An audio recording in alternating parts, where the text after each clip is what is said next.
नमस्कार, मैं हूं मनोज वर्मा। ऑनलाइन क्लासेस में आपका स्वागत करते हैं। आज सामाजिक विज्ञान कक्षा 9 में हम पढ़ने जा रहे हैं इकाई फर्स्ट का इतिहास में भारत और समकालीन विश्व का फर्स्ट यूनिट फ्रांसीसी क्रांति। फ्रांसीसी क्रांति के बारे में आज हम पढ़ेंगे। इसके लिए सबसे पहले पाठ्यक्रम को जान लेना आवश्यक है। तो कक्षा 9 की सामाजिक विज्ञान को भी 4 इकाइयों में बांटा गया है। पहला है समकालीन भारत और समकालीन विश्व, इतिहास की पुस्तक है। दूसरा है समकालीन भारत, फर्स्ट भूगोल की पुस्तक है। तीसरा है लोकतांत्रिक राजनीति, जो कि नागरिक शास्त्र की पुस्तक है। और चौथा है अर्थव्यवस्था, जो कि अर्थशास्त्र की पुस्तक है। इन चारों को हम एनसीईआरटी की साइटों से, यानी माध्यमिक शिक्षा परिषद की साइट से ई बुक से माध्यम से लोड कर सकते हैं और अपने मोबाइल में स्टोर कर सकते हैं। इसके माध्यम से आप पढ़ सकते हैं। तो समय न नष्ट करते हुए क्लास को चालू करते हैं। जनता इंटर कॉलेज से जुड़े समस्त छात्र छात्राएं वीडियो में दिए गए नंबरों पर संपर्क कर विद्यालय के व्हाट्सएप ग्रुप में जुड़कर अपनी क्लास के सब्जेक्ट टीचर से अपने विषय का अध्ययन करें और साथ में आने वाली समस्याओं को भी व्हाट्सएप के माध्यम से अपने संदेश भेज करके उनकी समस्या का समाधान करने की कोशिश करें। टाइम टेबल व्हाट्सएप ग्रुप में दिए गए हैं। उन टाइम टेबल के हिसाब से ऑनलाइन स्टडी के लिए विद्यालय के सब्जेक्ट टीचर आपको उस समय में वहाँ पर मौजूद मिलेंगे। तो इसलिए इस विद्यालय के जितने भी टीचर हैं, जिनके भी मोबाइल नंबर दिए गए हैं, उनको अपने मोबाइल नंबर से मैसेज करके या उनके व्हाट्सएप ग्रुप में जुड़ करके विद्यालय की अपनी क्लास की व्हाट्सएप ग्रुप में जुड़ें और अपने सब्जेक्ट का अध्ययन करें।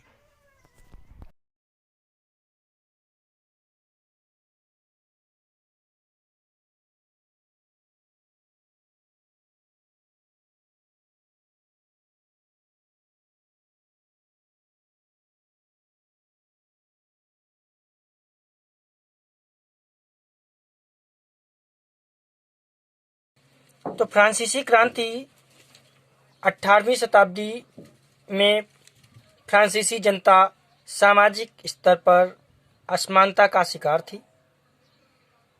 इस असमानता की शिकार होने के कारण जनता अपने आप को असुरक्षित समझ रही थी। यही मेन क्रांति का कारण रहा।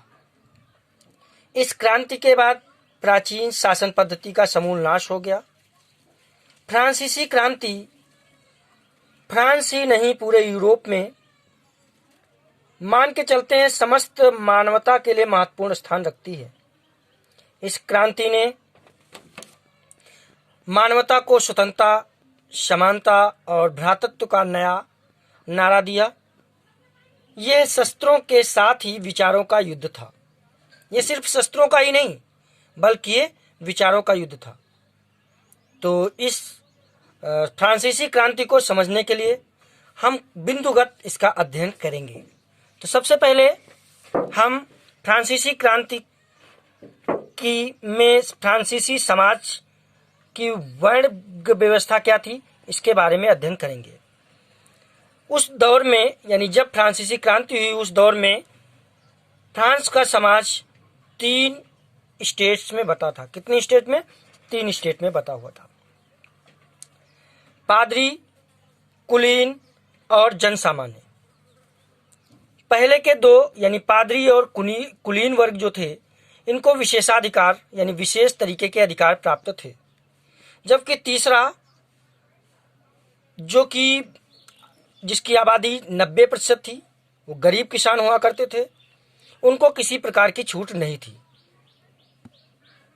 पहले के 2 जो वर्ग थे, इनको कर देने में भी छूट दी गई थी।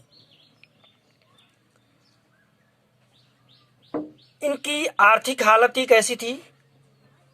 क्रांति के समय लुई 16वां फ्रांस का सम्राट था।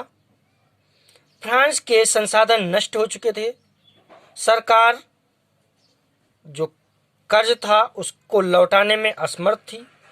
कर की अदायगी केवल तीसरा वर्ग जो था, वो जो गरीब वर्ग था, उसी को ही चुकाना पड़ता था। खाद्य पदार्थों की कीमतों में तेजी से वृद्धि हो रही थी। अमीर और गरीब लोगों के बीच में जो खाई थी और गहरी होती चली जा रही थी। ये इस समय की आर्थिक स्थिति थी। तीसरा पॉइंट हम पढ़ेंगे, मध्य वर्ग का आविर्भाव। यानी जो दो वर्ग थे, इनके बीच में ये मध्य वर्ग आया। वो कौन सा आया? 18वीं शताब्दी में एक नए सामाजिक वर्ग के रूप में मध्यम वर्ग सामने आया। इन लोगों ने जन्मजात विशेषाधिकारों को समाप्त करने की आवाज उठाई थी। ये मध्य वर्ग जो था, जन्मजात अधिकार जो थे उनको समाप्त करने की इन्होंने आवाज उठाई थी। इस फ्रांसीसी क्रांति में दार्शनिकों का क्या योगदान रहा, इसको भी जानना बहुत आवश्यक हो जाता है। तो दार्शनिक जो थे, जैसे कि जॉन लॉक, रूसो, मॉन्टेस्क्यू जैसे विचारकों ने राजा के दैवीय व निरंकुश अधिकारों का खंडन अपनी रचनाओं में करते आए। इसको देखते हुए अमेरिका के 13 उपनिवेशों ने स्वयं को ब्रिटेन से आजाद कर स्वतंत्रता व समानता पर आधारित संविधान और उसके अनुरूप सरकार बना ली थी। इसका प्रभाव भी लोगों के ऊपर दिखाई पड़ा और उन्होंने लुई 16 को अपदस्थ करने की सौगंध ले ली। क्रांति और उसका परिणाम, यानी क्रांति कैसे हुई और उसका परिणाम क्या रहा। तीसरे स्टेट के लोग स्वयं को फ्रांस का वास्तविक प्रवक्ता मानते थे। स्टेट जनरल के अधिवेशन में सम्राट ने पूरी सभा द्वारा मतदान में भाग लेने की मांग को अस्वीकार कर दिया। तब तीसरे स्टेट्स के प्रतिनिधियों ने अपनी सभा को ही नेशनल असेंबली घोषित कर दिया। यानी तीसरी जो सभा थी, सबसे छोटी, जो पिछड़ा वर्ग था, सबसे निचला वर्ग था, उन्होंने अपनी असेंबली घोषित कर दी। मिराबियो और अबेसिये इसका नेतृत्व कर रहे थे। ये लोग वर्साय के टेनिस कोर्ट में जमा हुए। इसी दौरान गुस्साई भीड़ ने दुकानों पर धावा बोल दिया। सम्राट ने सेना को कार्रवाई की खुली छूट भी दे दी। भीड़ ने बास्तील के किले व जेल को तोड़ करके शस्त्रों को लूट लिया और जेल में बंद कैदियों को छुड़ा दिया। जब जेल में बंद कैदी छूट गए तो ये तीसरे दल का समर्थन कर रहे थे, मध्यम वर्ग का।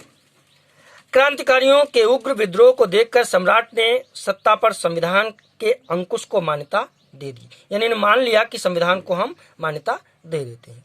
सामंती व्यवस्था का अंत करने का आदेश जारी कर दिया गया। इस प्रकार फ्रांस के संवैधानिक राजतंत्र की नींव पड़ी। सभी नागरिकों को मूल व नैसर्गिक अधिकारों की प्राप्ति हुई। अब देखना है गणतंत्र की स्थापना कैसे हुई। यानी इस प्रकार ये जो था, यहाँ पर गणतंत्र स्थापित होने की पहली नींव तैयार हो गई।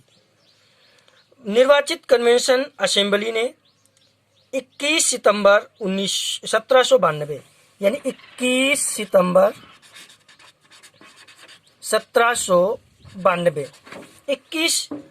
1792 को राजतंत्र का अंत कर फ्रांस को गणतंत्र घोषित कर दिया गया। सम्राट लुई 16 को फांसी पर चढ़ा दिया गया और उनकी पत्नी जो थी रानी एंटोइनेट को मौत की सजा सुना दी गई। गणतंत्र में ये एक नया मोड़ आने लगा था। जब राजतंत्र समाप्त हो गया, उसके बाद गणतंत्र की स्थापना कर दी गई। अब इसमें एक पॉइंट आता है, गणतंत्र में दंड की कठोर नीति। यानी इतना सब सहन करने के बाद जब सत्ता के केंद्र में रोबेस्पियर को मौका मिल गया, बिगड़ी हुई अर्थव्यवस्था को नियंत्रण में करने के लिए दंड की कठोर नीति अपनाई गई। इसलिए इसके शासन को, जो शासन 1793 और 94 के कालखंड को, जो 1793 और 94 के कालखंड को आतंक का कालखंड कहा जाता है या आतंक का गुट युग कहा जाता है। असहमति रखने वालों को मुकदमा चलाए बिना जेल में डाल दिया जाता था। उसके समर्थक भी उसके विरोध में आ गए थे। किसके समर्थन रोबेस्पियर के। अंततः जुलाई 1794 यानी जुलाई 1794 में न्यायालय ने रोबेस्पियर को दोषी मानकर उसे गिलोटिन पर चढ़ा दिया। किस पे चढ़ा दिया? गिलोटिन पे। गिलोटिन एक शब्द आया है। गिलोटिन एक ऐसी मशीन होती है जिसमें धारदार छुरी लगी होती है, बड़ी सी छुरी लगी होती है, जो एक ही झटके में धड़ से सर को अलग कर देता है। यानी सर कलम करने वाली एक मशीन होती है, उसी पे इसे चढ़ा दिया गया रोबेस्पियर को। अब आता है डायरेक्टरी का शासन। जब रोबेस्पियर को गिलोटिन पर चढ़ा दिया गया तो डायरेक्टरी का शासन आ गया। फ्रांस ये देश की कार्यपालिका थी। ये डायरेक्टरी जो थी देश की कार्यपालिका थी। सत्ता में जब मध्यम वर्ग संपन्न तबके का बोलबाला था। इस दौरान स्वतंत्रता, समानता और बंधुत्व के तत्व शासन के प्रेरणा सूत्र बन गए। इन तत्वों ने संपूर्ण यूरोप को नए राजनीतिक आंदोलन के रूप में प्रेरित किया। धीरे धीरे संपूर्ण यूरोप प्रजातांत्रिक मूल्यों से संपन्न होता चला गया। बाद में अब हम पढ़ते हैं महिलाओं की राजनीति में भागीदारी, क्योंकि बिना महिलाओं के कोई भी जो है युद्ध लड़ा नहीं जा सकता। तो उस समय महिलाओं की किस प्रकार भागीदारी रही फ्रांस में। महिलाओं ने क्रांति के दौर में परिवर्तन लाने की इच्छा से प्रेरित होकर सक्रिय रूप से गतिविधियों में हिस्सा लिया था, क्योंकि जीविका निर्वाहन के लिए महिलाओं की ही जिम्मेदारी थी। उन्हें ही बाहर निकलकर कामकाज करना पड़ता था। कामकाजी महिलाओं को परिवार का पालन पोषण भी करना होता था। महिलाओं को पुरुषों के समान राजनीतिक अधिकार की मांग की गई। महिलाओं के जो थे क्लब भी अस्तित्व में आ गए। महिलाओं के जीवन में सुधार हेतु तो कानून भी बनाए गए थे। फिर आता है महिलाओं को मताधिकार। महिलाओं को मताधिकार, तो इसमें यह है फ्रांस में महिलाओं को मताधिकार प्राप्त नहीं था।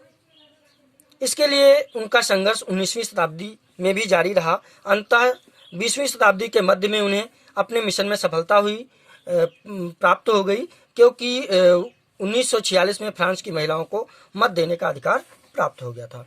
कब प्राप्त हुआ? 1946 को।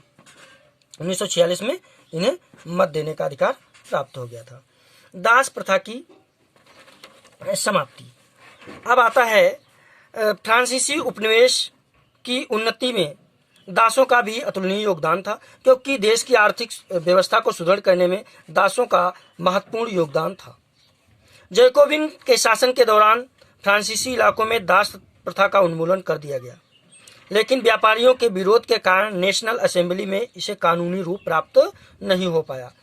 वर्ष 1794 में कन्वेंशन ने फ्रांसीसी उपनिवेश में दासों की मुक्ति का कानून पारित करने में सफलता पाई, लेकिन पूरी तरह से दास प्रथा को 1848 में ही समाप्त किया गया। 1848 में पूरी तरीके से इसे समाप्त किया जा सका।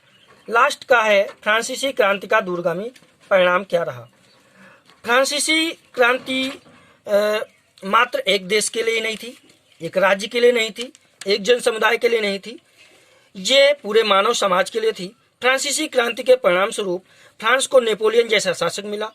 उसको यूरोप के आधुनिकीकरण का अग्रदूत कहा जाता था। उसके आंतरिक प्रशासनिक सुधारों का लोहा आज पूरा विश्व मानता है। उसके कानून में नए प्रयोग किए गए और दशमलव पद्धति की माप तौल